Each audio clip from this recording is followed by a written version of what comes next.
আমাকে এখুনি এখুনি মেরে ফেল। আমি কিয়ামতের সময় আল্লাহর সামনে তোকে জড়িয়ে ধরবো। আরে মারছিস না কেন? হয় তুই আমাকে এখুনি মেরে ফেল, অথবা আমায় কিছুক্ষণের সময় দে। আল্লাহর কথা যখন বলেই ফেললি, হে মনুষ্যজাত, তোর কথা ঈমান আর সততা আছে। যদি আমি তোকে 40 দিনের সময় দিই, তাহলে কি তুই ফেরত আসবি? হ্যাঁ, ফেরত আসবো। তাহলে আল্লাহর কসম খা। পাক পরবর্তীকারের কসম খেয়ে বলছি যে নিজের প্রতিজ্ঞা পালনের জন্য আর নিজের প্রাণ দেওয়ার জন্য অবশ্যই ফিরে আসবো আমি। তাহলে মনে রাখিস, 40 দিনের মাথায় সূর্য ডোবার আগে তুই নিজের প্রাণ দেওয়ার জন্য এখানে হাজির থাকিস।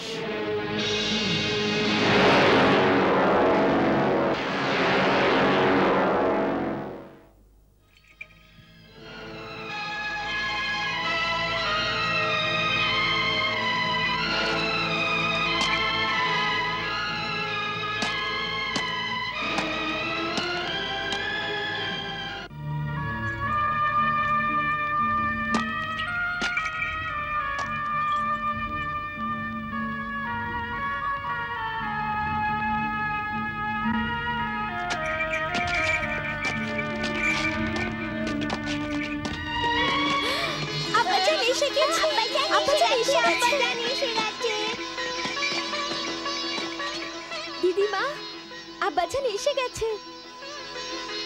আম্মা, আব্বাজান এসে গেছে। আব্বা এসে গেছে, আব্বা এসে গেছে। আমার ছেলে এসে গেছে, সাবির এসে গেছে।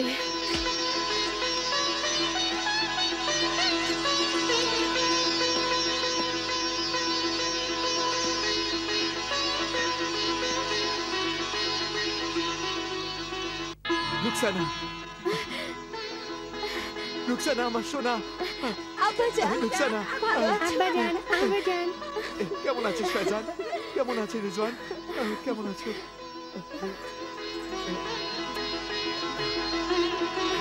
কেমন আছিস মা? আমার ভালো আছি। সাবির, সাবির, সাবির, আমার ছেলে কোথায় তুই? সাবির, আমি জান। কেমন? আমি জান, বসো বসো। আমি জান,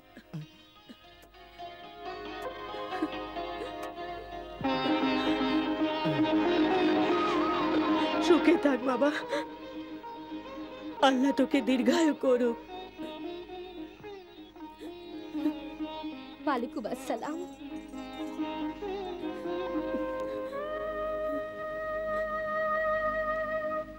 বাবা সাবির, আমি তোকে সব সময় স্বপ্নে দেখতাম আর আল্লাহর কাছে দোয়া চাইতাম যে আমার ছেলেকে রক্ষা করো। সপরে আমার ছেলে, তোর কাছে রাখা আমার আমানত, ওকে ঠিকঠাক রেখে আমার কাছে ফিরিয়ে দাও, ফিরিয়ে দাও আমার কাছে। ব্যাস আম্মা, ব্যাস। তোমার সেই দোয়ার ফলেই আমি আবার তোমার কাছে ফিরে আসতে পেরেছি।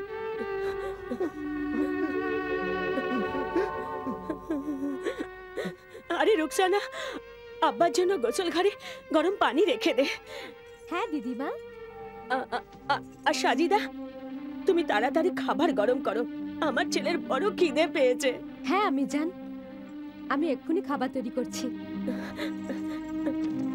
আরে আরে বেটা রুকসানা, বলো। আমার ছেলের জন্য পানি পাঠাস, আমার ছেলে ফিরে এসেছে।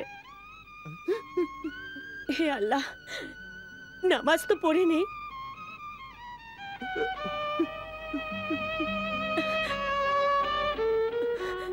আল্লাহ তোমাকে অনেক ধন্যবাদ, আমার ছেলেকে ফিরিয়ে দিয়েছো, অনেক ধন্যবাদ।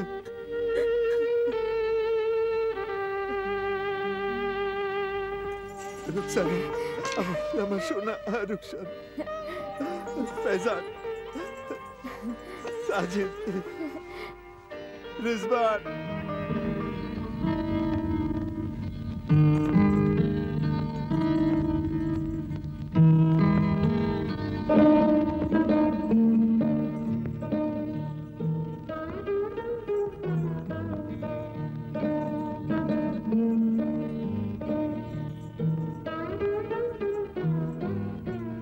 40 দিনের মাথায় সূর্য ডোবার আগে তুই নিজের প্রাণ দেওয়ার জন্য এখানে হাজির থাকবি।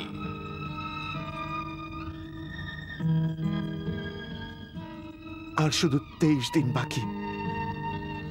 23 দিন? কিসের 23 দিন বাকি রয়ে গেছে? কিছু না, ব্যাস এমনি। এখন তুমি বিশ্রাম নাও, তুমি ক্লান্ত হয়ে গেছো। আপনি তো ক্লান্ত হয়ে গেছেন। পথে কত সমস্যার সম্মুখীন হয়ে কত লম্বা পথ চলে আপনি এসেছেন প্রিয়তম। খুবই কষ্ট হয়েছে নিশ্চয়ই। এখন তুমি বিশ্রাম নিয়েই নাও। আপনার সেবা করাতেই আমার সকল সুখ।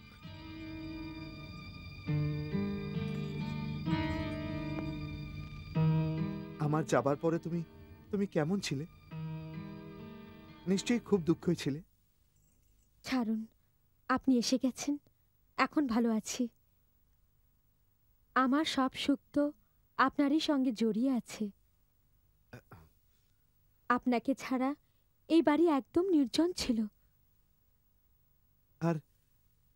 আর বাচ্চারা কেমন ছিল? বাচ্চারা রোজ আপনার অপেক্ষা করতে করতে ঘুমিয়ে পড়ত, আর রোজ সকালে নতুন আশায় জেগে উঠত যে আজ তো আব্বাজান নিশ্চয়ই আসবে। আর পথের পথচারীদের মধ্যে আপনাকেই খুঁজে বেড়াতো। তারপর নিরাশ হয়ে আমার কাছে চলে এসে কাঁদতো।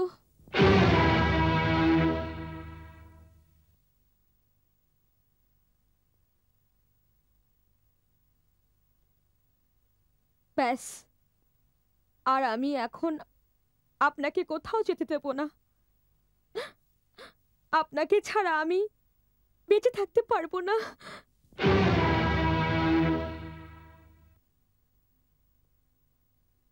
সাজিদা, খেদো না আমার প্রিয়তমা। সাজিদা, আলো নিভিয়ে দাও আর ঘুমিয়ে পড়ো। আজ আমার জীবনের আরো এক রাত কম হয়ে গেল।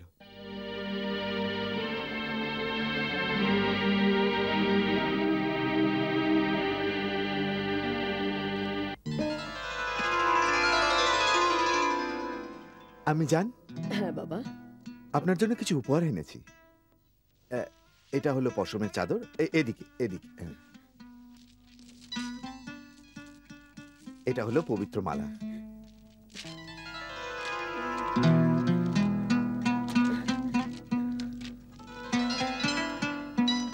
আর এই নাও মুসলিম।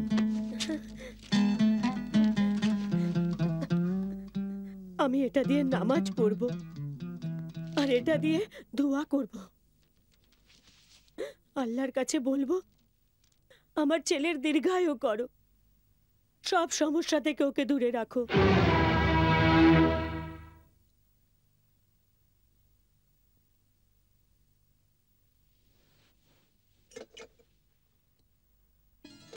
সাজিদা, এটা তোমার জন্য।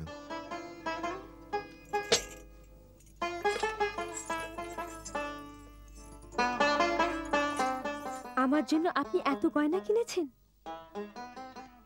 আমার সকল অলংকার তো আপনি। আমার সকল সুখ, সকল সৌন্দর্য তো শুধু আপনাকে নেই। আপনি নিজের জন্য কি এনেছেন?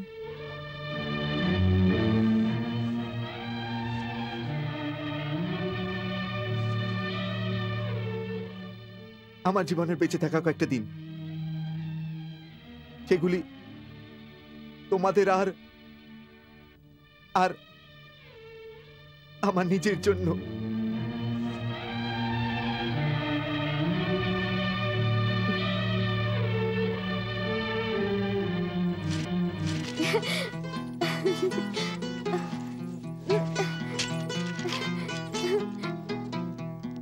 আমি জান, আমি জান, আমি জান, আপনি যেটা বলেছিলেন আমরা সেটা গুনে নিয়েছি।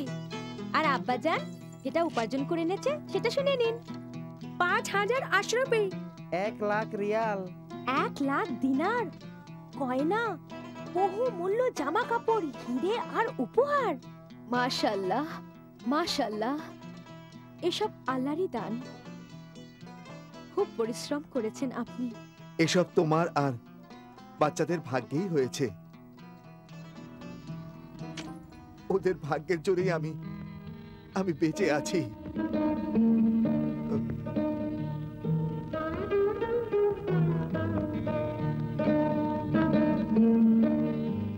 কিন্তু কি হয়েছে?